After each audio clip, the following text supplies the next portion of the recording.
Ayu bingung. Maksud Bapak apa? Tanyanya hati-hati. Arman tersenyum tipis dan menjawab dengan nada yang membuat Ayu merinding. Kita bisa selesaikan ini tanpa uang. Itu ujar Arman pada Ayu. Asal ibu bersedia meluangkan waktu untuk saya. Hanya 2 kali hutang 500.000 semua selesai. Lunas. Assalamualaikum warahmatullahi wabarakatuh. Apa yang akan kita lakukan jika kata-kata itu terjadi pada kita? Yang perkataan itu terucap bukan dari orang yang kita cintai. Sebelum lanjut ke cerita, jangan lupa dukung channel ini dengan cara ketik subscriber dan like. Ayu adalah seorang wanita berusia 28 tahun yang hidup sederhana di sebuah desa kecil. Ia adalah seorang ibu rumah tangga yang penuh kasih, mengabdikan seluruh waktunya untuk mengurus keluarganya. Ayu memiliki seorang anak laki-laki bernama Raffi, yang saat ini duduk di kelas 6 SD. Bagi Ayu, Raffi adalah segalanya. Ia selalu bermimpi memberikan pendidikan terbaik untuk anaknya, meskipun mereka hidup dalam keterbatasan. Suaminya, Pak Darman, bekerja sebagai buruh di pabrik kayu dengan penghasilan pas-pasan.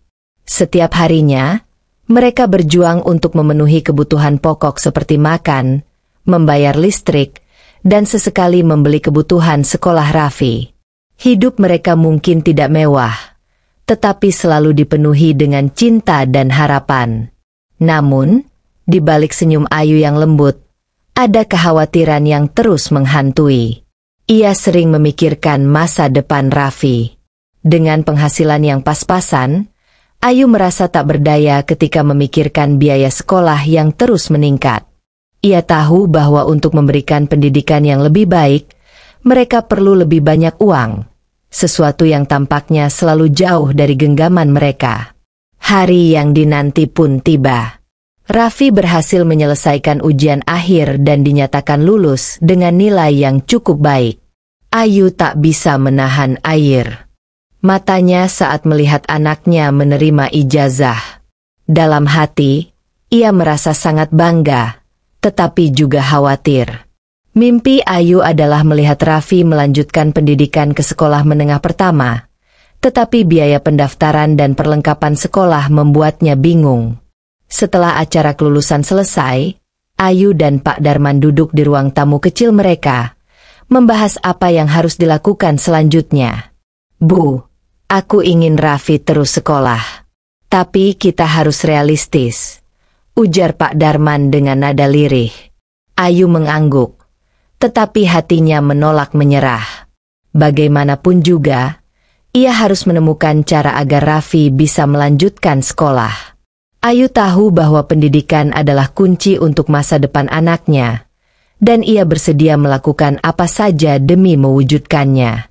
Di tengah kebingungan mereka, tetangga Ayu, Bularas, datang berkunjung. Bularas adalah seorang wanita parubaya yang dikenal sebagai sumber informasi di desa itu. Yu, kalau butuh uang cepat, kamu bisa coba pinjam ke Pak Joko. Dia biasa ngasih pinjaman mingguan. Prosesnya gampang, cuma perlu KTP.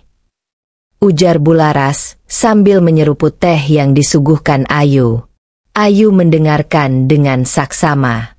Awalnya, ia merasa ragu.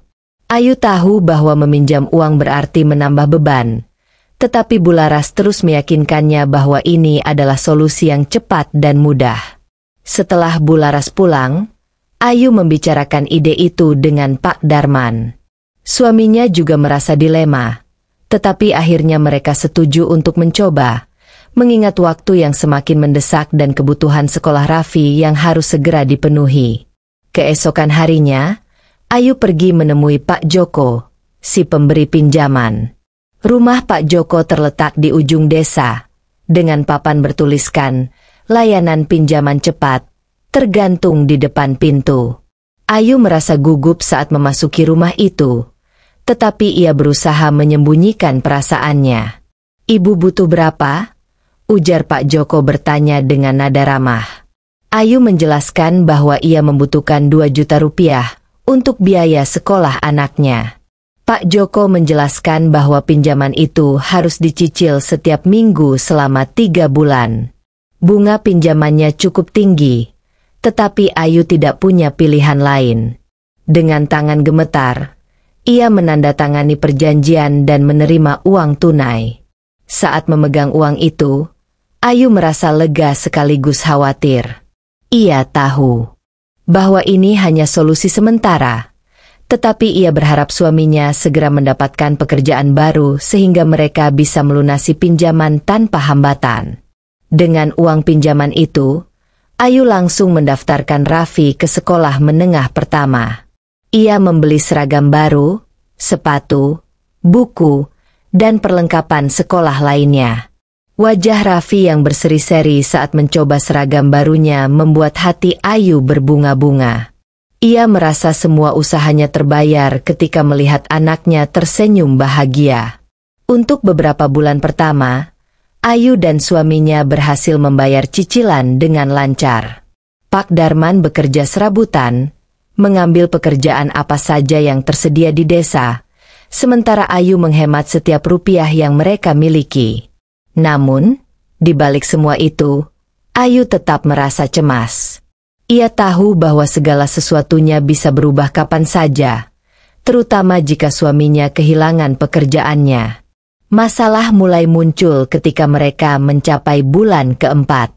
Pada bulan itu, suami Ayu, Pak Darman, kembali kehilangan pekerjaan. Penghasilan yang sebelumnya cukup untuk membayar cicilan kini tak lagi tersedia. Ayu berusaha keras mencari cara untuk memenuhi kewajibannya. Tetapi semua usaha tampak sia-sia. Tak ada yang bisa mereka jual lagi, dan meminta bantuan tetangga terasa terlalu memalukan. Hingga suatu sore, seorang penagih dari pihak Pak Joko datang ke rumah Ayu. Pria itu berpenampilan rapi, mengenakan kemeja bersih dengan senyum sopan di wajahnya. Namun, di balik sikapnya yang terlihat ramah, ada sesuatu yang membuat Ayu merasa tidak nyaman. Pria itu memperkenalkan dirinya sebagai Arman, salah satu asisten Pak Joko. Bu Ayu, maaf mengganggu. Saya kesini untuk menanyakan kapan cicilan bisa dilanjutkan, tanyanya dengan nada yang lembut. Ayu menjelaskan bahwa saat ini keluarganya sedang dalam kesulitan. Dengan hati-hati, ia memohon agar diberikan waktu tambahan untuk membayar. Arman mendengarkan dengan serius. Tetapi kemudian ia mengarahkan tatapannya ke Ayu dengan cara yang membuatnya merasa terintimidasi. Saya mengerti, Bu. Tapi, kami juga punya aturan. Katanya sambil menatap Ayu lekat-lekat. Tatapan itu membuat Ayu merasa cemas. Seolah-olah ada niat tersembunyi di balik sikap sopannya. Beberapa hari kemudian, Arman kembali datang ke rumah Ayu. Kali ini, ia tampak lebih santai, bahkan membawa buah tangan berupa sebungkus roti untuk keluarga Ayu. Ayu mencoba bersikap ramah, tetapi perasaannya tetap tidak tenang. Setelah berbasa-basi sejenak, Arman mulai membicarakan pinjaman yang belum terbayar. Bu, kalau masalah uang ini berat, mungkin kita bisa cari jalan lain, ujar Arman dengan nada penuh maksud. Ayu bingung. Maksud Bapak apa? Tanyanya hati-hati. Arman tersenyum tipis dan menjawab dengan nada yang membuat Ayu merinding. Kita bisa selesaikan ini tanpa uang, asal Ibu bersedia meluangkan waktu untuk saya. Hanya 2 kali hutang 500.000 semua selesai. Lunas. Kata-katanya bagaikan petir yang menyambar hati Ayu. Ia terkejut dan merasa marah, tetapi juga takut. Dengan suara gemetar, Ayu menjawab, "Maaf, Pak, saya tidak bisa. Saya punya suami, dan saya tidak mau melakukan itu." Namun, tawaran itu terus menghantui pikiran Ayu. Ia tidak pernah membicarakan hal ini dengan suaminya, karena takut memperburuk situasi. Meski begitu, setiap kali Arman datang lagi, tawaran itu selalu diulang, membuat Ayu semakin tertekan. Minggu demi minggu berlalu, dan situasi keuangan keluarga Ayu semakin memburuk. Arman kembali datang dengan tawaran yang sama.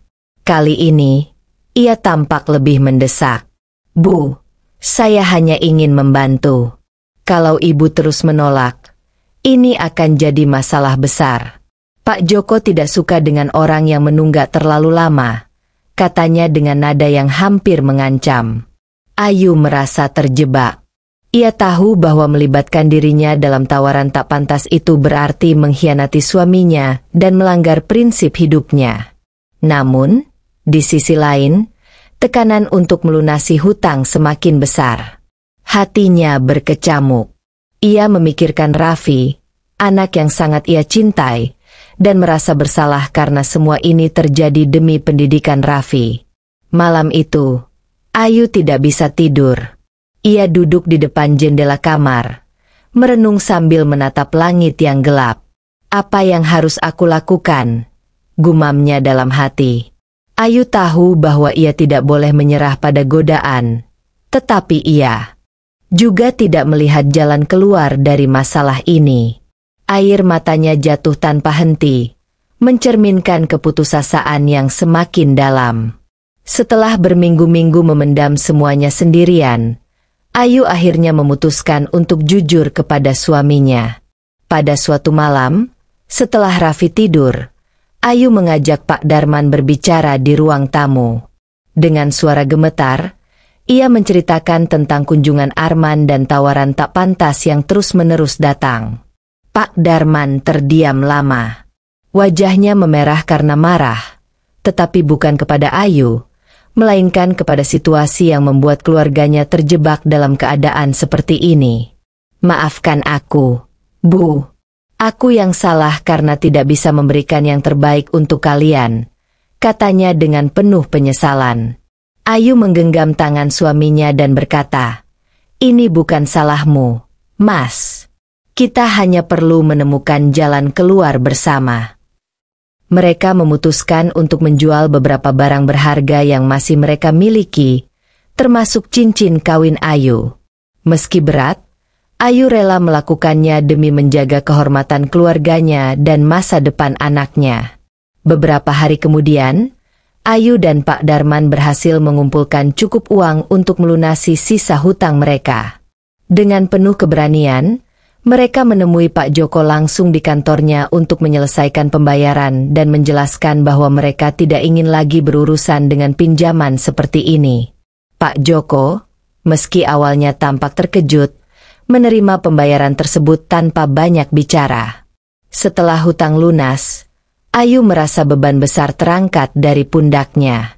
Ia merasa lega karena tidak lagi harus menghadapi tekanan dari Arman atau siapapun.